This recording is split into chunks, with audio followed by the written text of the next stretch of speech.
Hello everyone and welcome to another edition of Bliss Tech Solutions Tuesday's 2-Minute Tech Tips.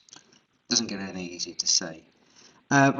So today I'm going to tell you about how you can use the power of search in Outlook to organise your inbox. Now there are many different ways of searching within Outlook, so I'll show you one.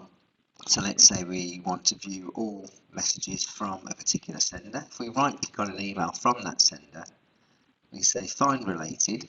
And then you can view all the messages in the conversation, so that will show you all messages with the same subject or messages from sender. We see here in the search, it's put from the email address, and so it shows us all the messages from that sender. So we can take that a step further and do it manually. So if we wanted to find all messages from Microsoft, for example, just type in Microsoft in there, and all messages with containing Microsoft in the from address will be shown in your search. Brilliant.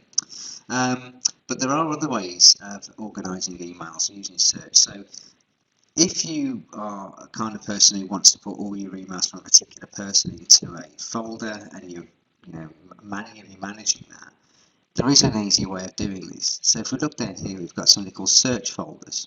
So if I right click on search folders and say new search folder, I could, for example, select unread email. So that's going to create a search folder that will just contain any email from our inbox that we haven't read. So you can just look at everything in one place rather than trying to find them. Something else you can do, so if we say new search folder and we want to say mail from a specific people, say OK. Oh, sorry. We're going to need to choose who we want it from, so we select choose, and we can select people from within our organisation, or we can put in an email address there or part of an email address, like a domain name, for example, if you want to subscribe everything from a particular company.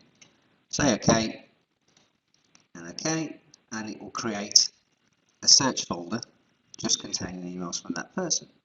You can do the same with subject lines, and so you can start really dragging email around manually into folders so that you can stay organised automatically and find the emails that you're looking for. I hope you found this useful. Tune in next week for another Tuesday 2-Minute Tech Tip.